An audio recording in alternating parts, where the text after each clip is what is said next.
Hello there, everyone. Happy Tuesday. How are you faring, everyone? Thank you so much for joining again for today's live session. Busola Ogunbayo is my name, and welcome to Ashawa, powered by Tayari. Live. Thank you so much for joining again today. My name is Busola, as I mentioned, and I'm definitely going to be your host today, bringing in good stuff as always for for your consumption and to give us some very great insight as to um, matters on bilingual languages, multilingual parenting, and all that good stuff. Right. So, quick announcements, just as I said yesterday, if you joined yesterday's session, quick announcement is that today we've chosen to move forward the Swahili camps. So, for the time being, we're not going to be having it anymore on the 16th of August up until the 20th, as had been previously announced. But the good news now is that you can now join the wait list, um, and we will be letting you know exactly when the campaign will be happening. So, as you can see up here, right, just to the left side of your screen, you can see the barcode there, so you can scan it and then register for the Swahili camp. It's definitely going to be an amazing experience. We needed to reschedule because we wanted to have more um, solid preparations, um, and also get give more room for more people to experience it, right? Because we know it's going to be an amazing experience, and we don't want to have people not be a part of it, right? So we definitely had that rethink, and we would love you to register and be a part of it. So please register for the Swahili camp. It's going to be an amazing session. All right, so today we're going to be talking about something that I think may be very new to most people, but again, like I said, this is really why we're here to bring that value to you.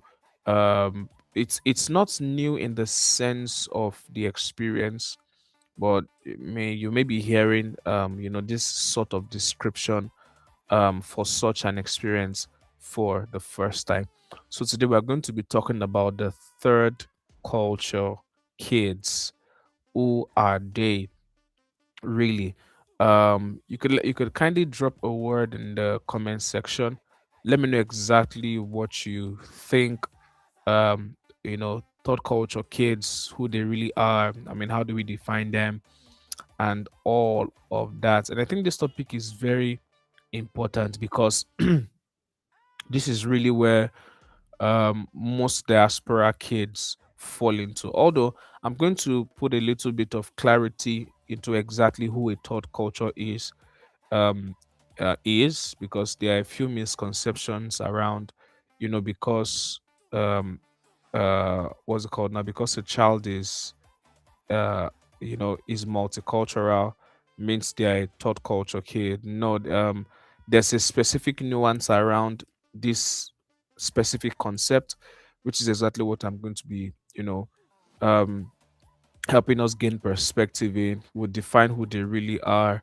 We'll talk about some of the, emotional issues around it, and then how the entire thing, when fully maximized, because it's important to also know that the effects of being a third culture kid doesn't automatically, produce some of the benefits that I'll be saying, but it takes a little bit of extra intention to funnel and channel the entire experience to then becoming who they really are. All right. Again, this is not a problem. I think it's a very good thing. We've taken our time out to really come up with some of these things as a means to encourage diaspora parents to really understand the fact that your children are on a good they're on a good road, on a good route, right? In the bit to also wanting to make children sustain and know your language. It's also very important to know that the exposure that they are having, not having to live, you know, directly in the home country where your culture is being like, um what's it called now, amplified. It's also a major advantage for them. Of course, here at Tayari.Live, we are very big on sustaining heritage culture through language learning, which is one out of the many ways, right? And then of course we definitely amplify some of the other ways in which this can be done. But I think it's also very important that every parent must know that this is not necessarily a bad thing. Okay, so let's jump into it. So the third culture kids, who are they, and understanding the identity and the power of the culture. So, as a jump off, I think it's very important to know, to understand a few things, right? Like I said before, there are some misconceptions, of course, that I'll be doing my best as we go on to really clarify this, right? So, um, the idea of a third culture kid, or TCK, you may hear me interchange those words as we move forward, is basically a specific concept, and it does not simply mean a child from, you know, a multicultural family, like maybe dad is maybe American and then mom is Igbo. That's not necessarily what, this third culture kids really speaks to, right? So the classic definition describes a TCK as someone who has spent a significant part of their developmental years or their formative years outside of their parents' culture, and develop relationships with, multiple cultures without necessarily feeling any full ownership for any of them. All right. So you get that the overarching idea here, or the load bearing idea, is that we're looking at someone who um, did not, what's it called, did not live fully, right, or spend their formative years in the home country or in their parents' culture, basically. So this is entirely different from being, um what's it called, multicultural, or coming from a multicultural family. They are two different things. So think of the scenario of maybe a family that maybe they travel a lot, right? The and both families are maybe, um I don't, let's say of course Yoruba, they're both, I mean, the husband Yoruba, the wife is Yoruba, and maybe because of the nature of their job, they have to keep, moving from place to place. Of course, you know what that means for the child.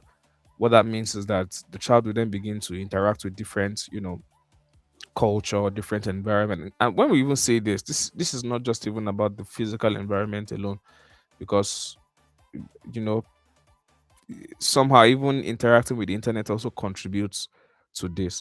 But what differentiates the major differentiator for the third culture kids, well, when we say we call someone a third culture kid, is that experience of, relocating and then moving to place, and not necessarily having that privilege of living, you know in their parents' culture. So this is not a situation of, mom is British, dad is maybe Yoruba or something. No, that's not necessarily what we are talking about. And I really hope that that makes a lot of sense to you. So it's important to know that the identity experience, you know, is also more nuanced than confused between cultures, right? So um, research has found that third culture kids can develop multiple and multicultural identities while simultaneously experiencing an unclear or shift sense of belonging. And these are some of the things that we're going to be discussed. And it's also important, at the end of it, we're going to be putting it all together and showing you exactly where the strength really comes from. So let's understand the fact that the matter of a third culture kid is not a matter of them, because and if you don't eventually have get to pick anything from everything that I'll be saying today, I think this is really one of the most important things, that when we talk about a third culture kid, it's not about them being able to answer which culture do you belong to, what culture do you belong to. This is it really speaks more to them knowing how they can learn to understand the unique identities that they have built from every single one of them. All right. So it's not a matter of this or that. It's the blessing that comes from, having touch based on different cultures, the kind of identity, the kind of perspective, the kind of maturity, the kind of understanding. And there's even something that is called cultural intelligence. There's a kind of cultural intelligence that they eventually develop from this. So I said that to just make it clear that, I mean, when we talk about this issue of third culture kids, let's not think about, okay, maybe they eventually now have to now decide which culture do you belong to. No, that's not what all of this is all about, right? Because this scenario exists again, like I said, because there are a whole lot of parents that um travel, like I said, as a product of maybe the nature of their job. And I think that's the most um that is the biggest thing that is responsible for not allowing a child to stay in their parents' culture, or having to experience multiple cultures over and over and again. Of course, there's the factor of maybe education. They travel to different places for education and all that, even without their parents. There is that. But primarily, the the the factor that is majorly responsible for this happening is that moving up and down and all that. So let me know in the comment section if this definition of the third culture kids really makes sense to you, or you would really let me hear from you. What's your own actual line of thought regarding who a third culture kid is? So let's proceed. So I've clarified before now, and I think it's very important to say it again that um, being a third culture kid is not just about being multicultural, and it's not just simply about being um, what's it called, an immigrant and all that. It's really that unique character, that unique experience that they have from having experienced every single thing, right? Experiencing their parents' culture, experiencing the host country's culture, and then of course the peer cultures and all of that, right? It's important to know that um this is really where the entire definition around thought culture really comes from. All right, so TCK spend significant developmental years outside their parents' culture, building relationships across multiple environments, right? So yeah, I wanted to also clarify that um it's important to know that um you know um the blessing of the shared culture that um a TCK experiences, puts them in a situation where a lot of times when they are asked, you know so I'm getting a bit ahead of myself right now, but I wanted to quickly just chip that in, that um there's really this question of, based on where they've spent their time the most, or based on where they feel most comfortable, should they then decide, you know um I have a particular uh analogy in my head right now. Maybe I will actually even get to it. So should they then they need to then decide which of the cultures are they going to stay with, and all of that. And this is really what my conversation with you today actually seeks to nullify, right? That we don't really have to put them in, such dilemmas of deciding, or whether it's this culture or is that culture that I'm going to stay with. All right, we don't have to do that. So um yeah. All right, so let me quickly, share this with us. So it's important to know that, the shared cultural space created by the child's experience is what we call the third culture, right? So a Yoruba child, for example, a Yoruba child might grow up with your Yoruba family values and American schooling culture, diaspora friendship, internet culture. I said that before now, and of course their own interpretation. Now, this result is not necessarily 100% Nigerian or 100% American. It just produces an amazing variant, someone who has experienced the world differently and now you know, has a perspective or an experience that someone who is monolingual may never, ever, ever know. Right? They may never, ever know. Right? So, that being said about that, let's proceed now. So, I was saying um, uh, before that the third culture is not a country, is an experience. You've heard me say this over and over and again. So I made an analogy that time that a child may have maybe Yoruba home, diaspora schooling, global friends, and mixed media, and that's definitely what breeds um that third culture environment for them, right? So let's proceed. So I was saying initially that of course, for TCKs, they are in scenarios at times when people ask them the question, where are you from, but who are you really? And all of this stems from all, because it's also very important that if you're a third culture kid, um you don't want to also put yourself, or maybe even the parent, you don't want to put yourself in scenarios where you feel, because I've not been to Nigeria, I am not Nigeria enough. Fortunately, right, chances are very high that when you come to Nigeria, you will sound foreign, because people will ask you, okay, if you're Yoruba, why are you really sounding like this? Of course, it's not as though the answer is not obvious, right? But at the end of the day, the blessing of not staying around means you may know the vocabulary, but the accents may be missing.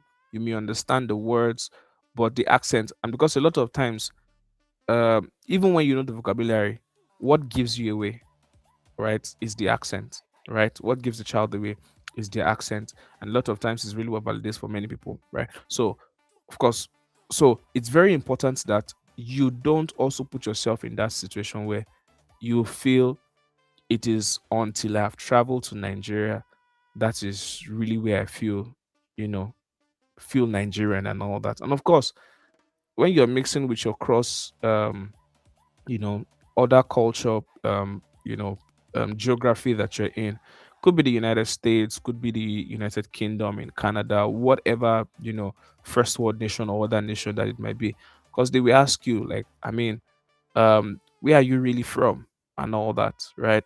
So this is really the overarching idea behind every of the things that I'm discussing with you today, that it doesn't have to be a matter of this or that, right?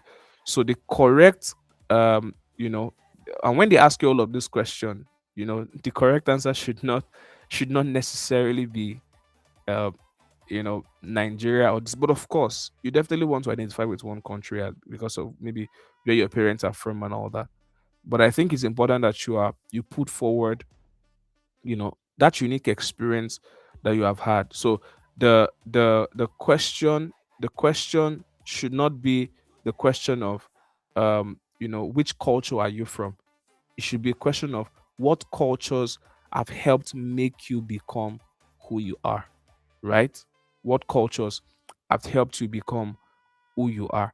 Because the question of where are you from, where are you from, I know you may want to feel the obligation to want to experience exactly, to explain all of the experience or explain the child's experience, but I don't think you should feel obligated that, because in my opinion, the more you do that, of course, particularly when you're not dealing with people who understand, they begin to make you feel like a crossbreed. You are not original, you're not real. There's been a blend and all that. But again, at the end of the day, there are real things that are very, very composite, and they are real.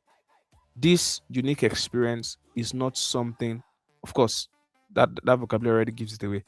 The experience in itself is unique, right? So you must understand the fact that your answer in such scenario should project more of what cultures have made you become who you really are. And I understand that, you know, all of this, it has um it has a it has a way of presenting an emotional complexity of where do you really belong? All right, where do you really belong? So let's continue, and I'm going to answer that question. So, uh, I belong here, but I don't feel fully at home here. So it's TCK identity is dynamic and shifting, right? Acknowledging this ambiguity. Okay, it's important to acknowledge this ambiguity without labeling them as confused. Now, this is for third party, but I also think because one of the important things that we've noticed with um, culture diversification a lot of times, or let me use the word people not who did not live in their own primary culture, is this identity crisis thing that happens, right? Different food when you are in an environment where everybody's eating something else, different language, or you even look different, your hair is different, whatever it might be, right? I strongly want to believe that some of these issues already in first world nations are already being properly, treated and all that. But you see, for this emotional complexity, right? Um, you should know that you should know very, very well.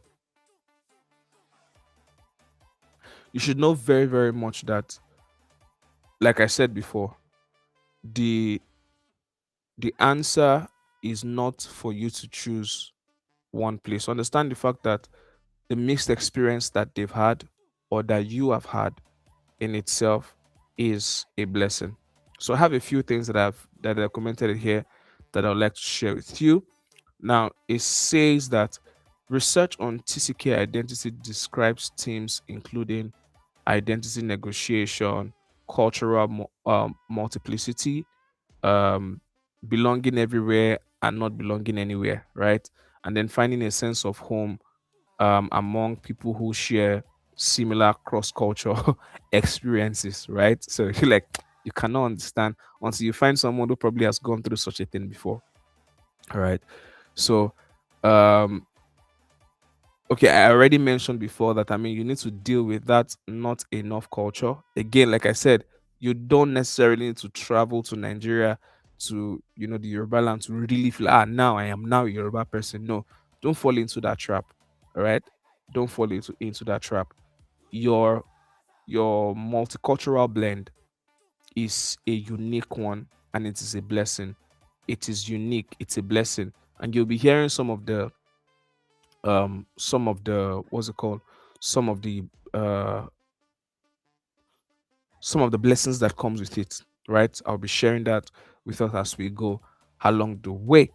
So um having dealt with this, you know uh you know I've been everywhere but I don't really know where I belong and all that. There's this hidden grief. I, I, I, it was called an hidden grief when I was researching it, but I strongly believe that it's a blessing.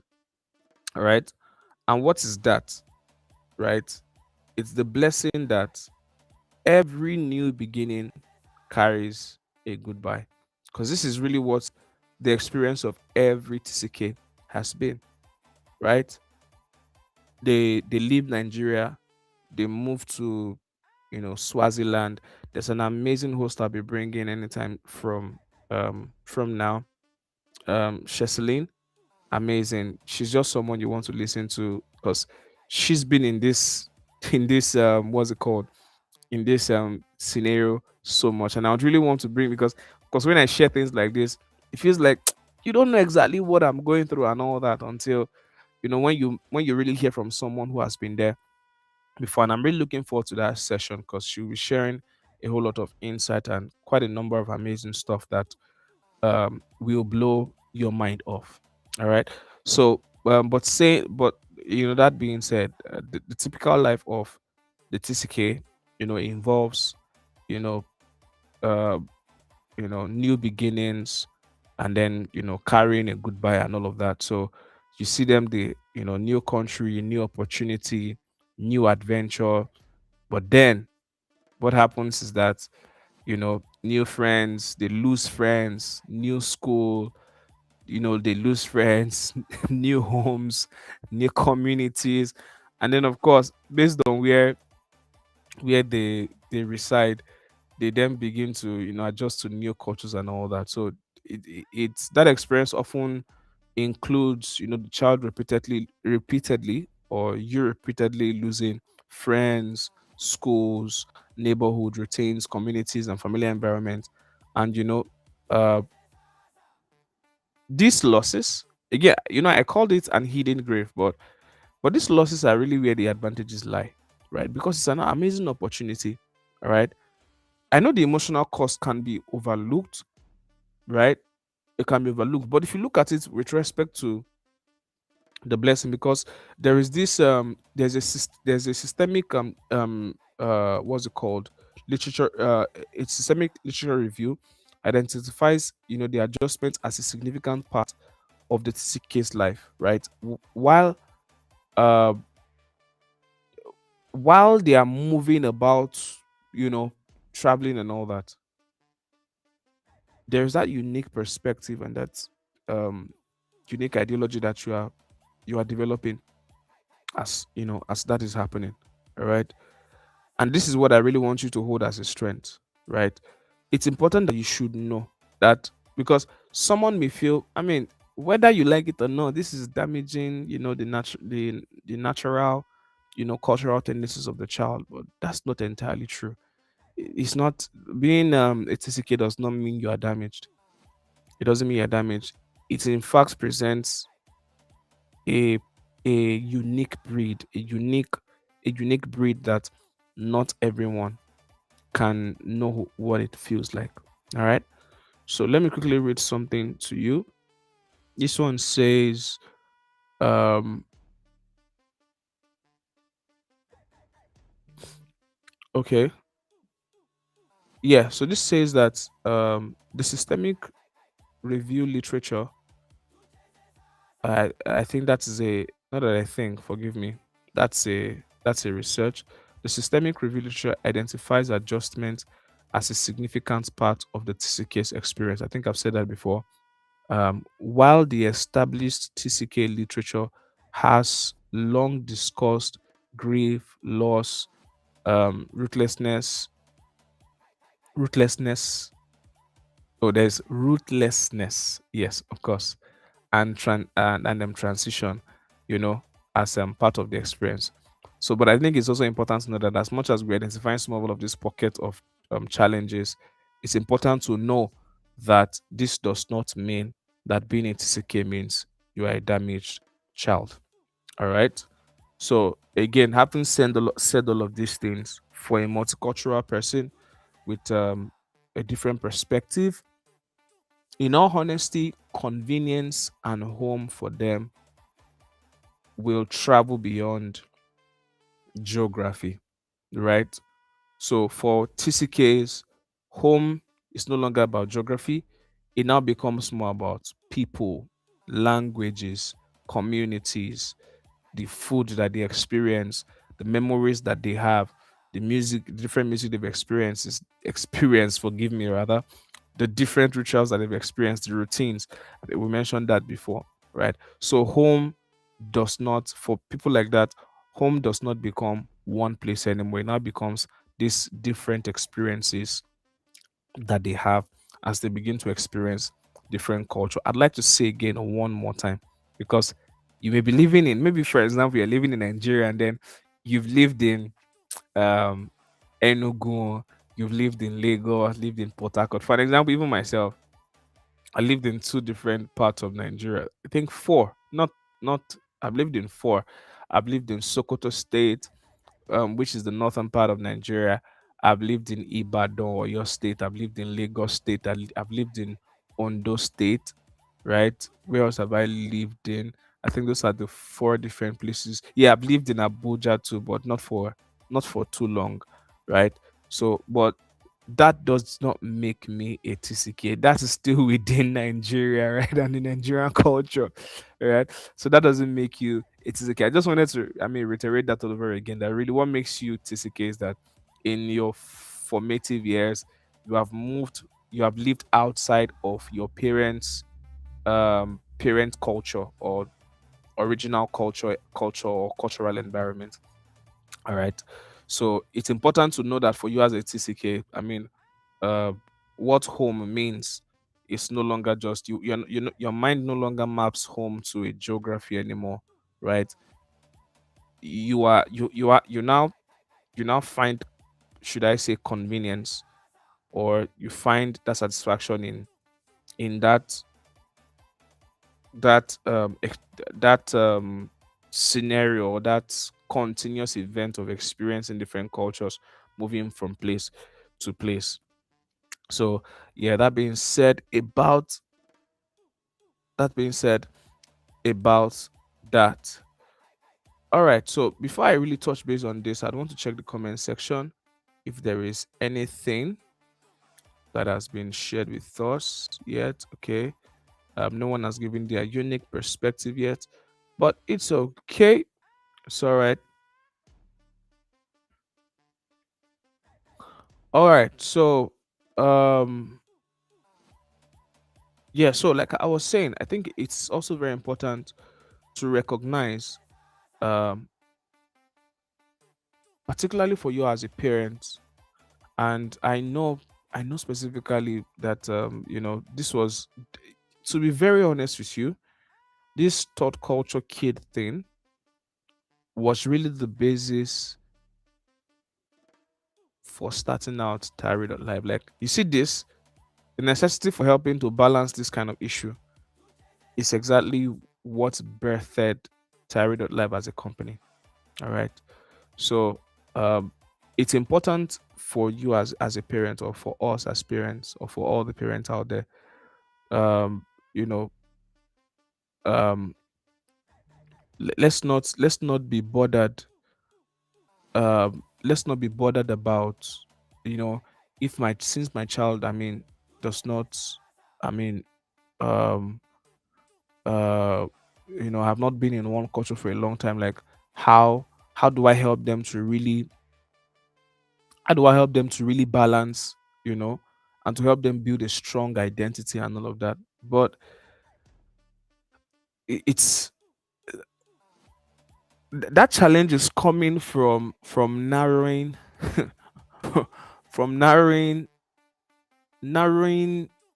how do I put this, from assuming that, people's identity are built, by just experiencing one thing, one constant and consistent thing for a long time. But in the real sense, that is not true. Right? So you have to be secured in knowing that you have a responsibility of helping them to connect, right? To connect. So we don't just make them choose. Like, we help them to connect, not even make them now, but we help them to connect. So it's important to know this. Let me just read what I have in the slide, that don't just ask what they lost, ask what they have learned, right? So for cross-cultural experiences, for anyone, there are certain skills that they begin to develop, right? They develop adaptability, you know, perspective, taking in, cultural awareness, curiosity, and then they're now capable of, a long-term advantage. Now, these strengths are earned through experience and not automatically guaranteed. So, speaking to the matter of, uh, what's it called, helping them to, it's important that for you as a parent, you must help them to connect, because in connecting with all of those different things, it's really what brings them to all of these advantages that I'm going to be discussing with you, right? So again, like I said, don't make them choose, teach them to connect, right? Um, it's also very important to know that I said this before, that what they do, because what you do with this multicultural experience is really, really what determines whether some of these strengths that I'm mentioning will eventually be developed or not. Right? Again, like I said, helping, I think to a large extent, um, when in a scenario like this, it's important not to feel that obligation to choose or to pick a side, and also not to even, it's a strange mix, right? It's a strange mix, but only people in such environments can really really understand. So what I was about to say is that there's that part where you don't want to feel like, you are not part of any one of them, and also you don't want to also feel like you have to choose one, right? You already have that blessing of the multicultural um experience, and I mean, all of these advantages that you have here in front of you, the adaptability, right? The cultural intelligence, the perspective taking in, the bridge building, these things, they are amazing life skill that, in all honesty, I must be honest with you, in all honesty, it cannot be built if you don't have multicultural experience or cross-cultural experience. It can be built, no matter the level of empathy you like to feel for someone who is not of your own language. If you have grown, because personally I've lived in areas that were not places that I've grown up, and you can see it is like that bias is heavily strong, is strong. They can't break out of it. It's really strong, right? So I said all of that to say that um it's a blessing, and what you do with that experience will determine whether you will form this thing. So, the adaptability, you know, now you have navigated changes, you've eaten different cultural food, you now know that new does not mean strange. That something is new does not mean it is strange. You understand the adaptation part of life, because you've moved from place to place. The child has moved from place to place, experienced different culture, different music, knows how it feels like to start school in Kigali, and then continue their education somewhere in the UK, and then maybe at some point continuing in South Africa. So they know strongly now that new does not mean strange, and that what's it called, that experience itself gives them that unique ability to be able to adapt, navigating change and unfamiliar environment. The second thing that we have there is that cultural intelligence. I said this before. It takes a measure of cultural intelligence to be able to know that people have different perspectives and they don't think as we do. As much as we may find their thinking strange, but it is this TCK experience that helps you be able to sit at that bridge and know, okay, I know that this is how these people think.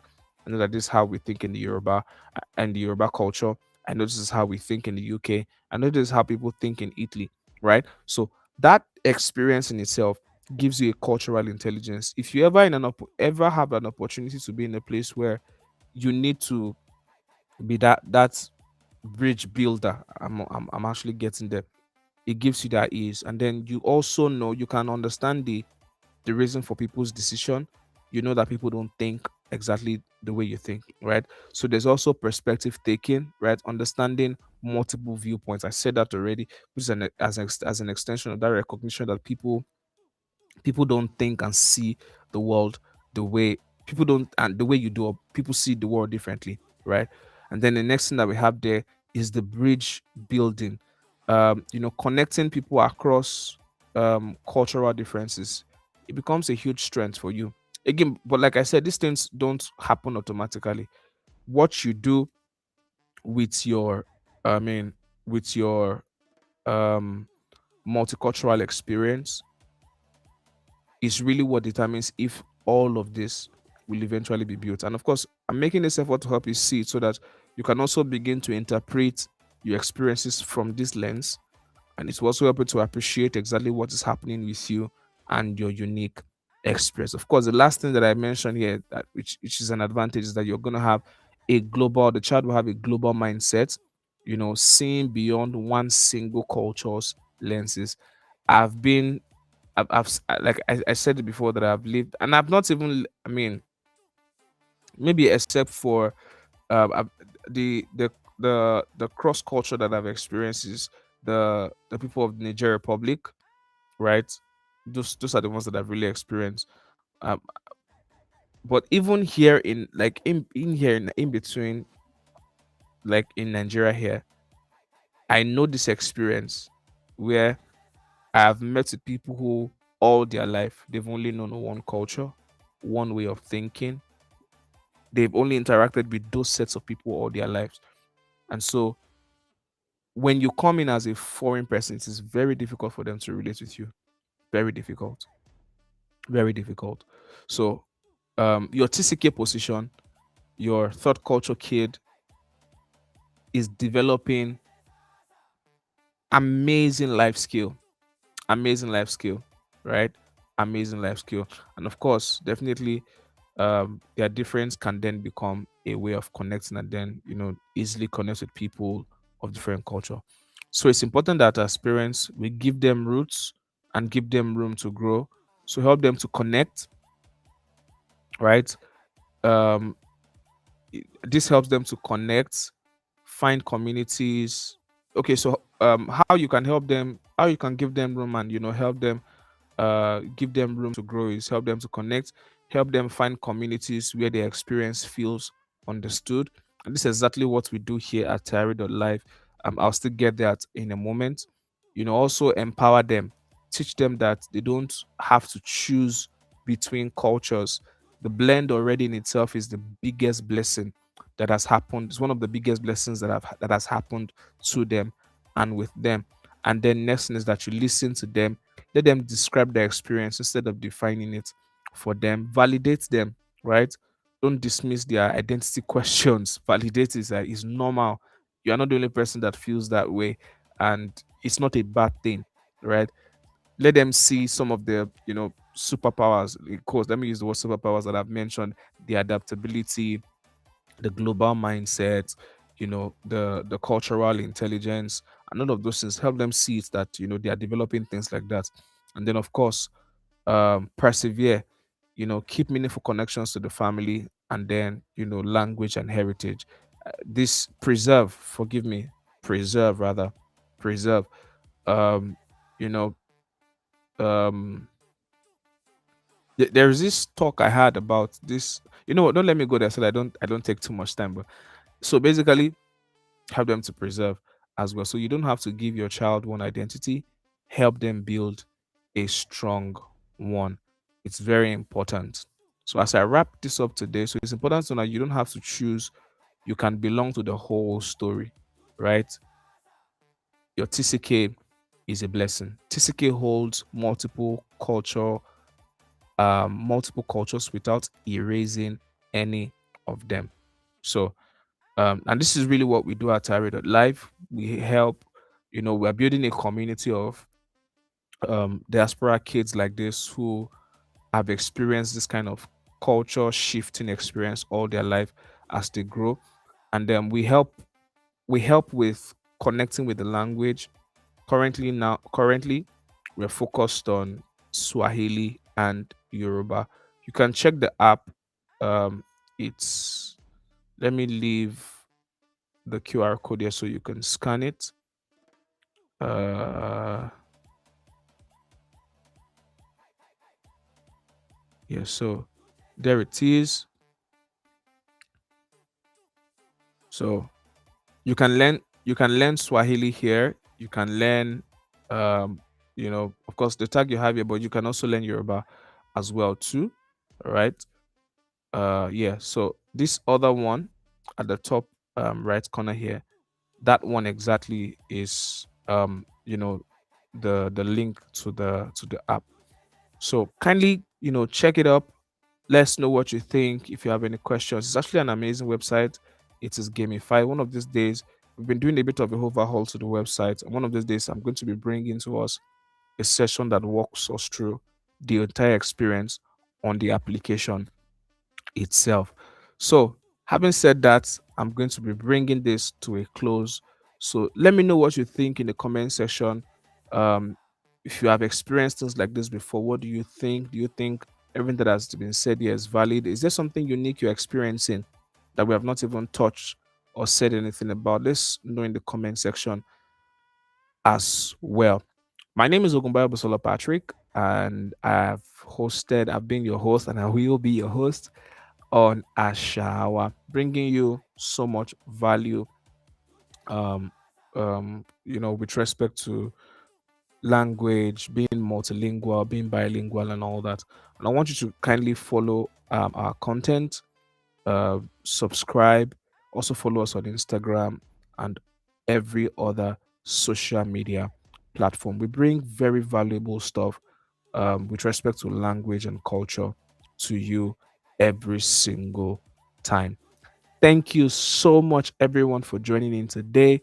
This is where we sign out. Again, just to make it clear again that we're no longer having the Swahili camps for the time being. We've shifted it, moved it forward, but you can still register. There's a wait list that's available, so kindly register there so we can prepare for your comment. Also, ensure to share this with, other, diaspora families who would like to engage with content like this.